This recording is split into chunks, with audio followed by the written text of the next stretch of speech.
अच्छी।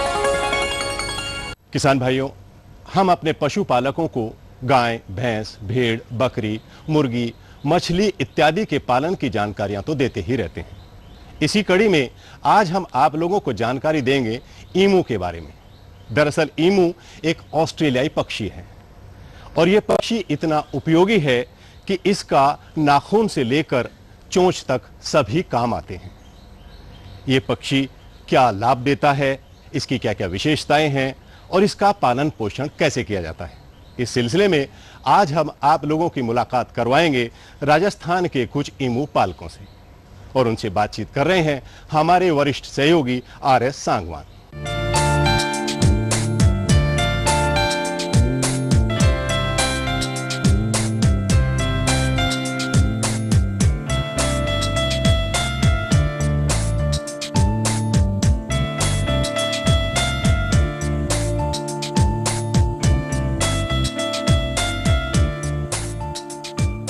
हमारे चिट्ठी पत्री में कई किसान भाइयों की चिट्ठी आती हैं जिसमें पूछते हैं कि ये ईमू जो है ये किस प्रकार का पक्षी है, कहाँ पाया जाता है, क्या खान पान है उसका, कितना उसके गुण कौन कौन से हैं, कितनी कीमत है, सारी चीज़ें पूछते हैं। जितनी हमारे पास सामग्री है उसके अनुसार हम आपको बताते भी रहे हैं। लेकिन आज एक ऐसे सफल किसान से मिलाएंगे जो खुद जिन्होंने राजस्थान के अंदर ईमू लाए हैं, पालन पोषण कर रहे हैं और सारा उनका आगे का क्या कार्यक्रम है, चलिए उनसे आपकी मुलाकात कराते हैं। आप हैं श्री भूप सिंह जी। भूप सिंह जी, आपका कौन सा गांव है और पूरा पता क्या है? गांव ये चक है सर, चक 3H बड़ा, ग्राम पंचायत मदेरा, तहसील व डिस्ट्रिक्ट गंगानगर है और स्टेट राजस्थान है। अच्छा, भूप सिंह जी आपसे जानना चाहेंगे कि ये ईमू जो है कहाँ से पक्षी आया है? हाँ जी। आप कब यहाँ राजस्थान में लाए? क्योंकि राजस्थान में तो नई चीज़ है, खेती बाड़ी में हाँ तो जी, ये था नहीं, मुर्गी तो थी लेकिन ये नहीं था।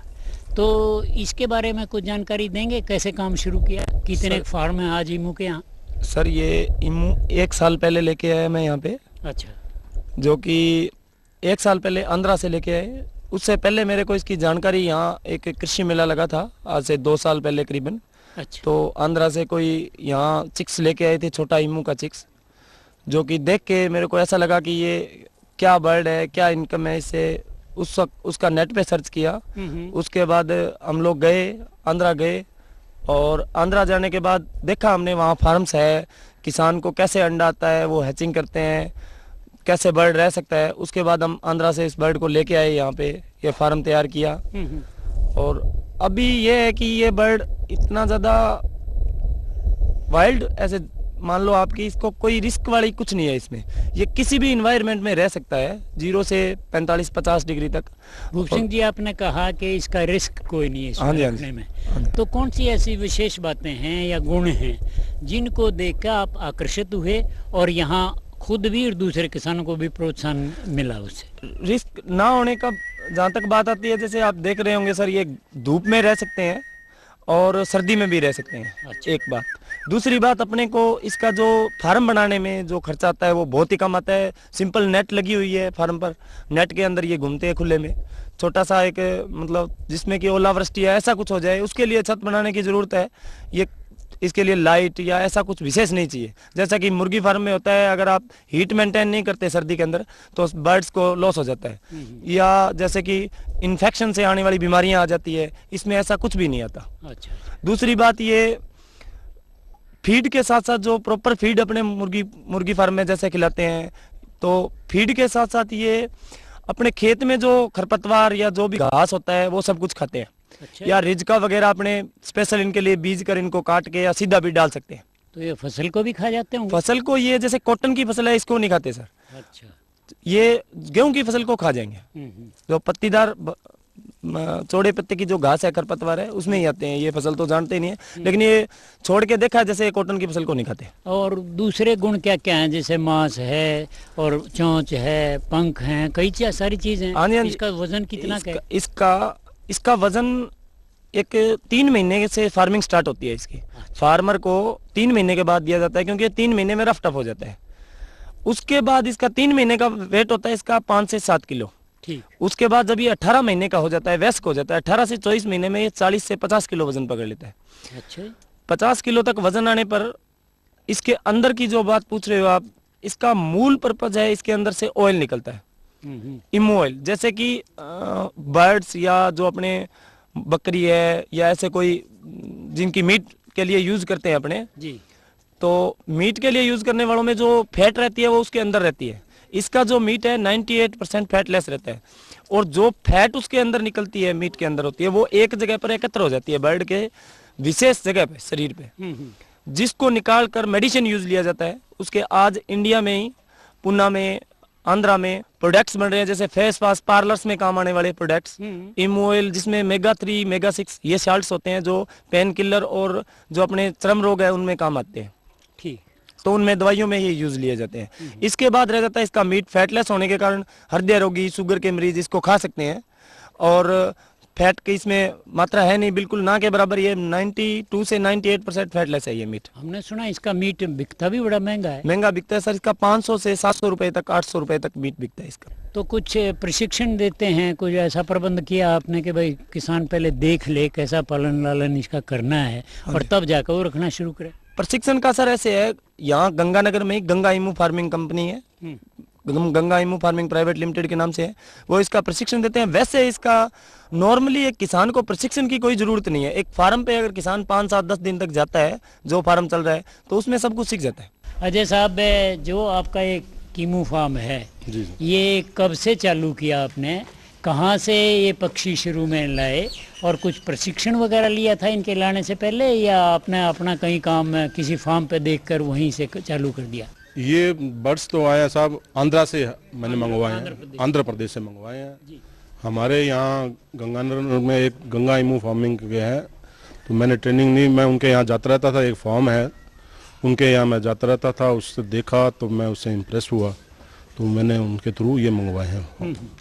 कितने में एक जोड़ा आपको मिल गया ये पैसे में? ये जो मेरे बड़े थर्ड लेइंग के है, ये एज वाइज इनके रेट होते हैं साहब। अच्छा, तो जो मैंने ये अब जो मंगवाए ये थर्ड लेइंग के है, ये थर्ड लेइंग मीन्स ये 30 दफ़ा अंडे देंगे। अच्छा अच्छा। तो ये ट्रांसपोर्टेशन और यहाँ मेरे 40,000 का ये पर पेयर पड़ा है मुझे। और कुछ छोटे बच्चे भी देखते हैं जो कि मेरे ख्याल 3-4 महीने के ही होंगे। हाँ, वो 3-4 महीने के हैं जी। हाँ। वो 12,000 का पर पेयर है जी। अच्छा, बड़े लाने में फायदा है या छोटे लाने में? फायदा तो इसमें बड़े लाने में ये है जी, अभी लाएंगे तो जब ये अक्टूबर में इनके एग्स का सीजन होगा तो एग आपको रेडीली मिल जाएंगे। अदरवाइज ये जो 3 महीने के लाए हैं, इनको फिर 18 महीने के बाद ये एग्स देते हैं। ठीक है। 18 महीने के बाद जब अक्टूबर स्टार्ट होगा तब से ये अंडे देंगे। ये नहीं भी 18 महीने के हो गए अंडे स्टार्ट कर दिए, अक्टूबर से मार्च तक ये अंडे देते हैं। अब 18 महीने की जो जिक्र किया आपने जी, इसमें क्या खान पान देना पड़ता है? खुद बनाते हैं या खरीदते हैं? जैसे मुर्गी दाना लेते हैं कुछ तो बाहर से, कुछ अपना भी बना लेते हैं? नहीं, अभी तो इनके जो फीड जो है कंपनी से मैं बाय कर रहा हूँ। अच्छा, और इनमें जब से आप लाए हैं तब से कोई बीमारी वगैरह तो नहीं आई है? नहीं, बीमारी है इसमें, बिल्कुल बीमारी नहीं है। ये रफ एंड टफ बर्ड है। कोई टीकाकरण करवाते हैं? ना, हल्का फुल्का तो थोड़ा वैक्सीन वगैरह, बहुत ज्यादा लंबा चौड़ा इसमें जैसे मुर्गी फार्म में होता है वैसा इसमें कुछ भी नहीं है। बहुत रफ एंड टफ, टेम्परेचर का इस पे कोई प्रभाव नहीं है। गर्मी भी ये हमारे गंगानगर में मोस्टली 47, 48, 50 तक टेम्परेचर जाता है, वहाँ तक ही जाता है। और सर्दियों में माइनस में भी चला जाता है 0 डिग्री, तो भी टेम्परेचर में इनका कोई दिक्कत खास प्रभाव नहीं कोई प्रभाव नहीं पड़ेगा टेम्परेचर में। अच्छा, एक बात और है, कई किसानों से बात की, जिक्र करते हैं इतने जोड़े लाए जी। क्या जैसे मुर्गी में एक मुर्गा 30, 40 या 20 मुर्गियों का काम चला देता है, इसमें वो हिसाब नहीं है? जोड़े का क्यों जिक्र करते हैं? नहीं, इसमें एक्चुअली क्या है, ये अपने इंसानों से भी ज्यादा इनका सभ्य है कि ये एक जोड़ा, मतलब एक मेल और फीमेल ये जोड़े में ही रहते हैं। बाय द वे कोई इसमें दूसरा अटैक करता है मेल या फीमेल, तो सब लोग मिलके उस पर अटैक करते हैं। मतलब ये पेयर में ही रहेंगे, एक मेल और एक फीमेल ये पेयर में ही रहते हैं। आज के दिन कितने कीमू आपके पास? मेरे पास जो बड़े जो आप देख रहे हैं बड़े, ये 30 पेयर हैं। अच्छा, और छोटे? छोटे मेरे पास 100 पेयर हैं सर। 100 पेयर है जी। तो 130 पेयर हो गए। हाँ जी, 130 पेयर हो गए। अब सोचते हैं आप मार्केटिंग कब शुरू करेंगे कि तो दे देते हैं कोई लेने आए तो? नहीं, अभी मैं मार्केटिंग स्टार्ट नहीं, अभी मैं इससे हैचरी का भी स्टार्ट करूँ, बच्चे निकालूंगा। अभी इनिशियल तो इसका फार्मिंग का ट्रेंड चलेगा। वैसे तो इसके अंडे भी मैं आपको दिखाऊं, अंडा भी है मेरे पास, मैं लाया था, जहाँ देख के आया था ट्रेनिंग में। जी।